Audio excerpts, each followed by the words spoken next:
that Georgetown literally has Mount George. It is the 3rd oldest city within Australia.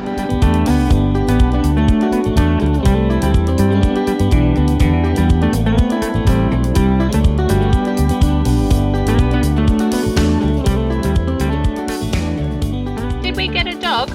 No, we haven't got a dog. Mr. B and I have decided we are going to do some house sitting, and we are in our first house sit in this beautiful little town right on the Tamar River.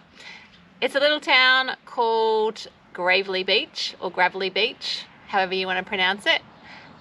Yes, we have a dog, we have a cat, we have a budgie, a chicken and a goose. So we're going to go exploring today in the beautiful Tamar Valley region. We're going to take you with us, and then we're going to make sure we come back to look after the animals, feed them and do all those things you got to do.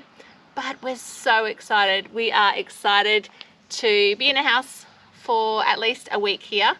We listed on a house sitting website and we have been overwhelmed on how much response we've had. So we're going to take you along the way as well. So yeah, anyway, we're going to jump in Brucey and set off on our adventures for today.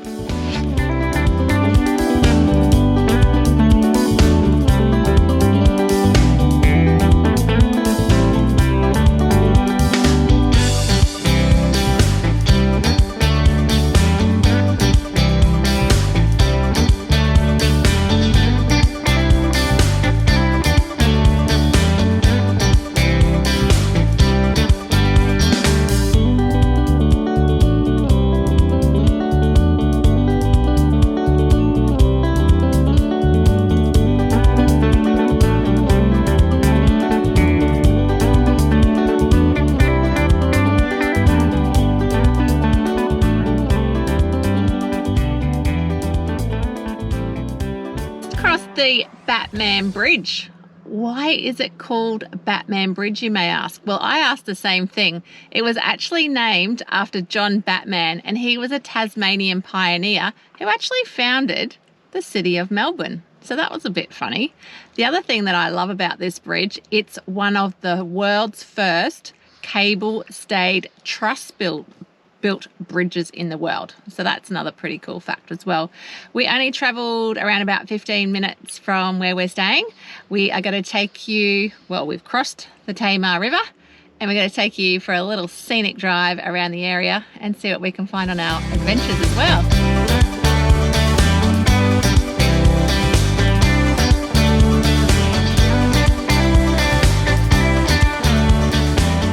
I couldn't help but see this sign.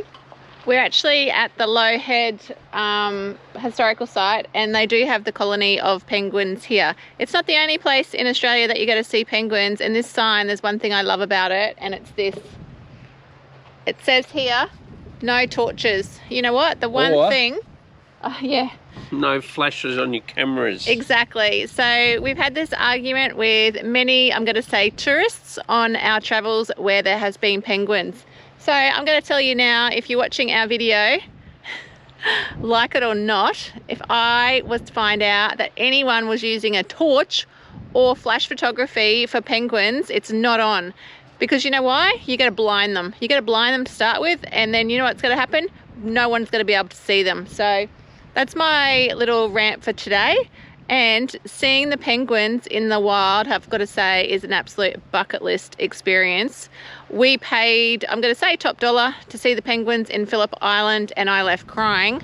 Whilst being in Tassie, if you've watched a previous episode when we went to Stanley, how cool was Stanley? We had them underneath our van, we had them underneath Big Brucey, and it was amazing. So stick by the rules.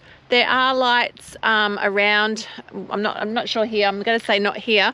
But if you were to go to Stanley, they have the orange light, don't they? Yeah. So you can actually see them. You can take photos, but you're not using a flash. So I'm going to leave it there. Just listen. Hang on. I just want to say something. It's like four-wheel drive tracks. You get idiots go in there and then the place gets closed. So if people keep taking photos and damaging the penguins' eyes, I'll just shut the sites down. You won't be able to see it anymore. Nobody will be able to enjoy it. Anyway, we're going to enjoy showing you around LWH Head. I know we're not going to see the penguins now, but we'll just show you around, and this is going to be an epic spot to come and see penguins.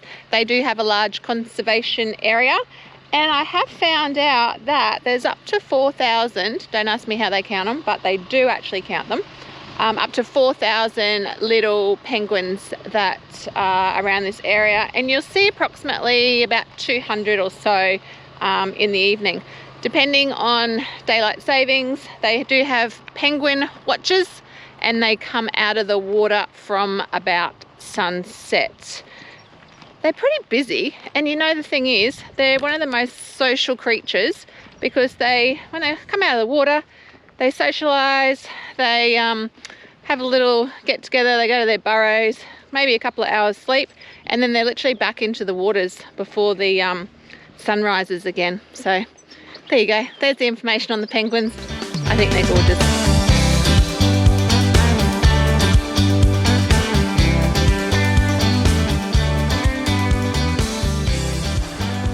So we made our way up to the lighthouse, and we've just literally missed it. At noon on a Sunday, they actually have a big foghorn, which is literally in here, and they sound the foghorn at noon by the volunteers. So we've missed that. Mr. B's a little bit disappointed, aren't you? He reckons we're coming back on another Sunday. And that beauty behind me, it's still fully operational. That's even cooler. It's such a beautiful day today. Can you tell how happy I am? It's got sun, we've got blue sky. Yes, I have got my flunny on, but if you have noticed, I don't have the beanie on. How cool is that? And what are you rocking? T-shirt. Mr. B's rocking his t-shirt. So life can't get any better today. Well, it can. I'm sure it can. Okay. I'm sure we're going somewhere else too. After I finish telling you about the foghorn, why do they have a foghorn? Well, they used to have a foghorn to warn ships in the fog that they were close to land. It operated here from 1929 to 1973. Then with the advancement in navigational technology, the foghorn was ceased. And then in 2001, a local group got together and decided to re-blast the foghorn on Sunday at noon. How cool is that? As part of the Historical Society. Wow, that's a good idea. And you know what? Now I've learned about the foghorn. So the foghorn was actually built in Birmingham in the United Kingdom and then shipped to Tasmania. But the lighthouse here has been here since 1888 and is still in use to this day. That's pretty cool. I wonder how long it took them to ship it out. Maybe we could find that out. The foghorn. I don't know. Oh, was it the foghorn? Yeah, it's not the lighthouse. The foghorn was built. You built a lighthouse. This is like the other day. Just a bit of a funny fact. Tell them. So we're at Ross, and the train was going past, and it come past a couple of times, and Amanda then goes, "Is that the interstate train? We're in Tasmania." Blonde moment. Okay, so just in case any of our international viewers aren't getting it, so yeah, Tasmania is a little bit that's dropped off the bottom of Australia, and it's still Australia. So yeah, there's no train line that goes underwater. Moving right along. That's why we had to catch a boat here. That, can I just say, took about 11 hours, but that's okay. It was a cruise.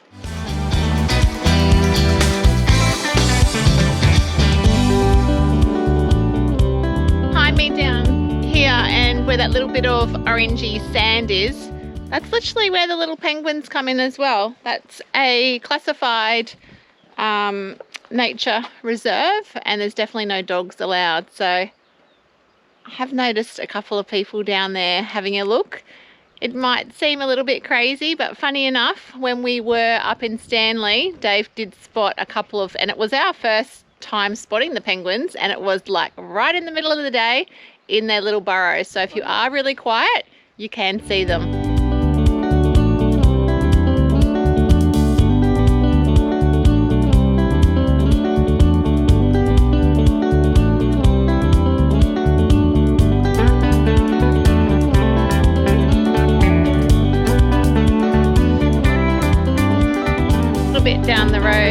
where the lighthouse is, and we've just made our way to the Maritine Museum. It is open every day. Adults are just $5, children are $3, or you can go for a whole family for $15. We're just having a look around the outside, checking it out. So this is an old marker buoy. The fun fact I love about this is it's actually made out of Huon pine, which we have actually just been down to Huon, and the pines down there are absolutely amazing. It was actually used from 1835 right up until 1960. You can see how it is quite weathered, but yeah, how remarkable is that? Made out of pine. It is sectioned off here, and it does say don't touch, so yeah, it's definitely a piece of history, that's for sure. These few little, I guess, parts of the museum sort of extend on the outside. As I said, we're not actually going to go into the museum, we're just making a day of it, exploring. It does also look like a really cool area on a day like this to have a picnic. You can bring your dog, chill out. And the one thing I did notice, behind me there's two ladies out there on a stand-up paddleboard. I know it's sunny, but that has got to be cold out there. You're not going to get me out there just yet.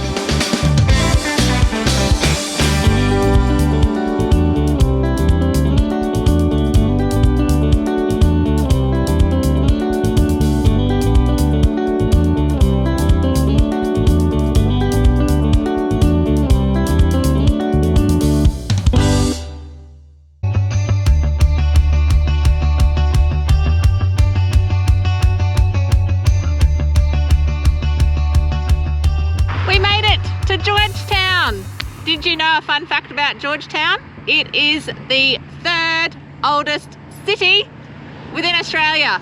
First comes Sydney, then comes Hobart, and then comes Georgetown. Woo! We made it.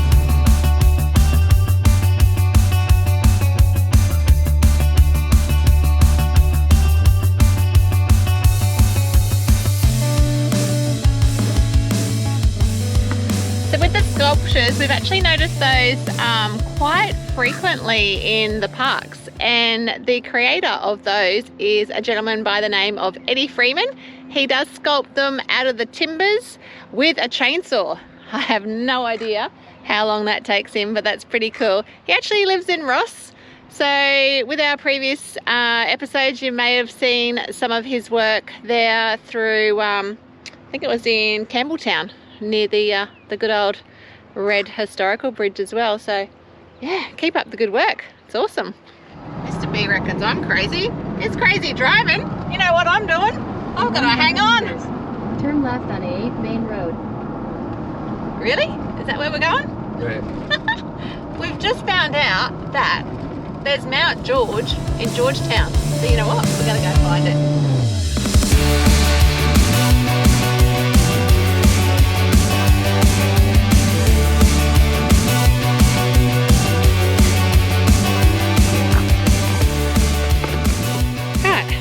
So Brucey got us to the top.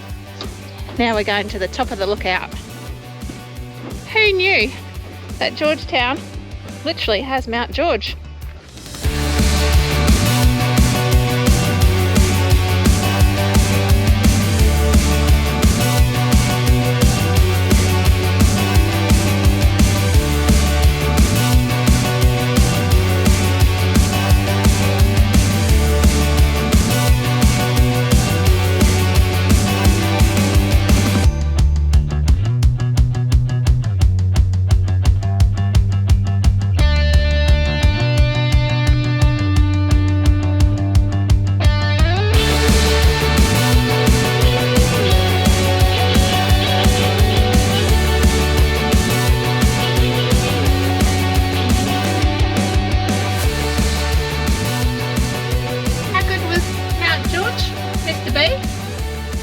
Yeah, it was actually pretty good actually.